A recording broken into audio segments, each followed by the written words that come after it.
São 9 horas da manhã, 36 minutos. CBN Recife. Entrevista. Nós vamos conversar agora com a diretora executiva do Instituto Milênio, a Marina Helena. Marina, bom dia, obrigado em nos atender mais uma vez aqui na CBN. Muito obrigada a você, Aldo, sempre um prazer, bom dia a todos. A gente conversou há alguns dias sobre essa questão do fundão eleitoral, e aí você tem se debruçado junto ao Instituto, né, na realização de pesquisas.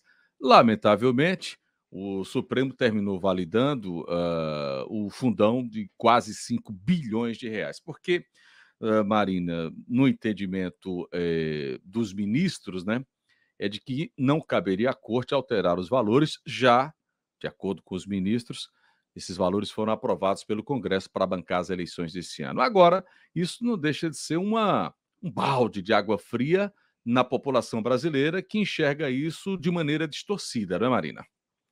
Sem dúvida. É isso que a nossa pesquisa lá do Milênio mostrou, né, junto à população, que 9 entre 10 brasileiros achavam que o STF deveria reduzir esse valor. Então, isso mostra um descolamento completo, Aldo. Foi aquilo que a gente conversou da outra vez.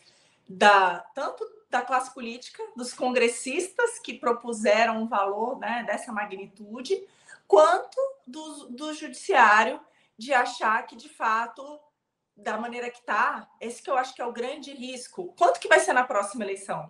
Porque do jeito que está, o Congresso decide. Ele decide quanto e como alocar esses recursos. E a gente viu que eles alocam de maneira completamente concentrada, exatamente para manter os mesmos no poder. Então, e aí nas próximas eleições? Se nessa a gente está fazendo 5, já era o maior do mundo com 1,7. Agora a gente é aquela coisa que não existe em nenhum outro lugar da face da Terra. Né? E com essa governança precária que permite que a concentração seja tamanha. Então, é realmente uma aberração, infelizmente. Além do fundão, não é, Marina? Lembremos aí ao ouvinte que nós temos também o fundo partidário, que rompe a casa do 1 bilhão, também dinheiro para os partidos políticos. Agora, uma curiosidade, Marina, das pessoas pesquisadas, das pessoas ouvidas pelo Instituto, em linhas gerais, essas pessoas, elas estão acompanhando o processo eleitoral no Brasil, elas estão acompanhando a política brasileira, ou elas foram apenas questionadas nesse ponto específico desse valor estratosférico do fundão eleitoral? Não, a pesquisa também perguntou sobre se as pessoas, né, acompanhavam ou não. Infelizmente, a gente ainda tem muita gente que não conhecia nem o próprio fundão, né? Durante o próprio questionário, né, a gente conversando com o Instituto de Pesquisa, a gente explicou a diferença, inclusive, do fundão e do fundo partidário, né? Então, pedia para voltar, muitos não sabiam da existência dos dois. Então, assim, infelizmente, tem um descolamento aí também da população talvez não ter. E daí que eu acho que esse trabalho, né, tanto lá no Instituto, como o trabalho que você está fazendo aqui, e que nós todos nos empenhamos, que é exatamente de comunicar o que está acontecendo e trazer a população para saber como é que o dinheiro dela está sendo gasto, né? Marina, eu acho que o que é mais importante aqui é saber que esse dinheiro está vindo dos nossos impostos, né? Desculpa interrompê-la. Veja, então fica claro que boa parte da população brasileira não tem conhecimento do que acontece nos bastidores da política, não é? Sim, infelizmente é isso que a gente percebe. E aí também não dá para culpar, né? Eu acho assim, o brasileiro também tem uma vida, né? Tem que trabalhar, tem que resolver, já não ajuda. Então, mas eu acho que é importante, sim, porque é isso que está acontecendo. E sempre foi desestimulado, né? Por esses mesmos políticos aí a não ter conhecimento geral do que está acontecendo. Porque é meio que surreal, viu, Marina? A gente sempre fica aqui o tempo todo martelando, falando sobre isso, mas primeiro que é inaceitável você pegar 6 bilhões de reais do nosso dinheiro e destinar ele para alguns partidos políticos fazerem campanha eleitoral. E esse dinheiro não é só para campanha, esse dinheiro também pode ser usado para outras coisas, porque a legislação que eles mesmos fizeram, a legislação permite. E aí você toca num assunto interessante. Quando o Supremo faz vista grossa para isso, é o atestado de liberação para aumentar esse valor na próxima eleição. Então, diminuir, que era a possibilidade real esse ano, que era a grita das instituições, isso não vai acontecer. Agora, aumentar, sim, essa possibilidade existe daqui a 2 anos, né? Essa possibilidade existe, a não ser que a gente mude quem está lá. Essa que é a verdade, né, Aldo? Tem essa ideia, de fato, eu acho que a população também precisa acordar para um fato bastante importante.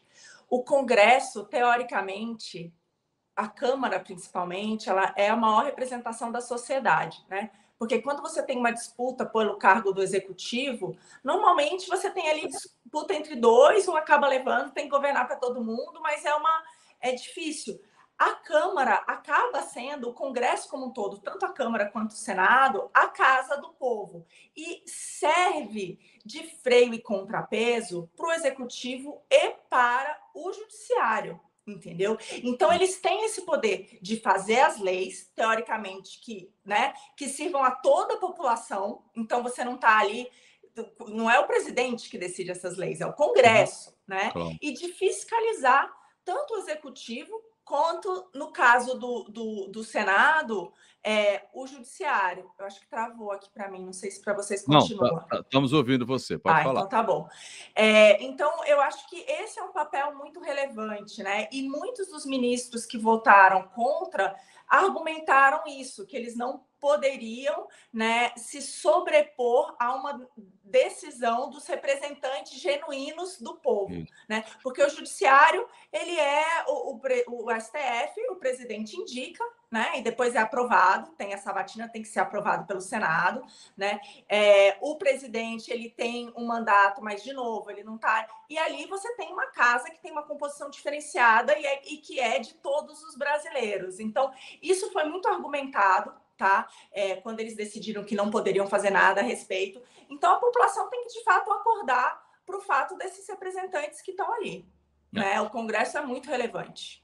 Cada estado, claro, tem a sua importância, né? É muito fácil hoje o eleitor fiscalizar, é muito fácil hoje ele acompanhar as ações e atitudes do parlamentar ao qual ele deu o voto, mas, lamentavelmente, também, esse mesmo eleitor, ele não sabe em quem votou, né? Infelizmente, isso também acontece.